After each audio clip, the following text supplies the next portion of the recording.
So should you curl under the bottom of your beard when you're using heat on it?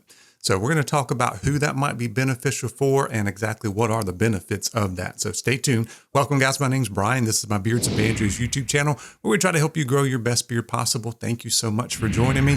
So the idea on curling under at the very bottom when you're using heat, this came about, guy who used to work for Beard Brand, maybe he still does. I think he still does. Greg Berzinski. He's the one that where the video kind of blew up, where he was using the round brush, the round brush and a dryer to style your beard. At the bottom, he would curl it under a little bit. And that will work for some guys. I will say that's not going to work for everybody. And we're going to kind of talk about that. But what are the benefits of that? Well, you're going to get a little less transparency on the end with that little tuck under at the ends instead of having just a few that are kind of going straight down at the bottom. Also, it can help you, when you're using heat anyway, sometimes, especially I'm thinking more like when you're using a heated brush, sometimes you get that over straightened look and your hair just kind of looks like this at the bottom. So it's going to give you a little more defined line, a little bit less transparency. And also with the slight curve in, it's going to mimic the natural shape of your face and kind of your jawline and your chin and that kind of stuff.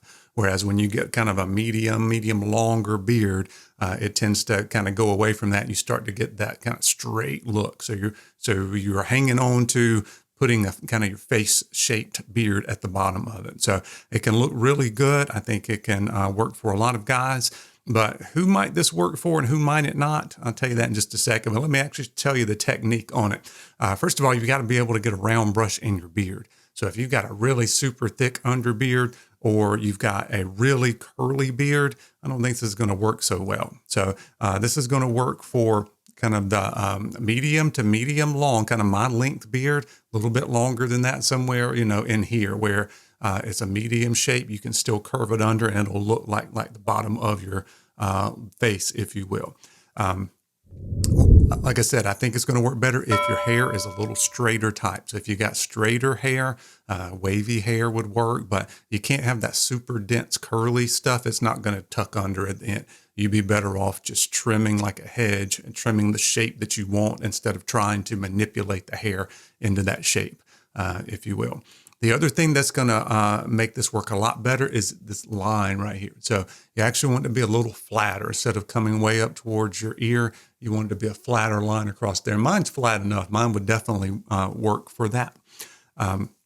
But my hair is just a little bit too curly naturally. The other thing is if you've got a really, really, really dense underbeard, this isn't going to work. My underbeard's kind of like Greg Berzinski's in that it's not super dense. So it's more like a curtain hanging here than it is a big neck beard kind of idea. So if that works for you, if you kind of check off multiple of those boxes, you may want to try this technique. So what you do with your hair dryers, you're just doing your normal routine. And then at the end, you are coming back up this way with it. Let me throw some hair in there. And you're hitting it with the hair dryer, kind of pulling it really slow. And then at the bottom, you are hitting that cold shot and kind of blocking that in. And that's getting that little bit of a curl under on your beard. Just gives you a little more shape to it, a little more intention than it just falling straight.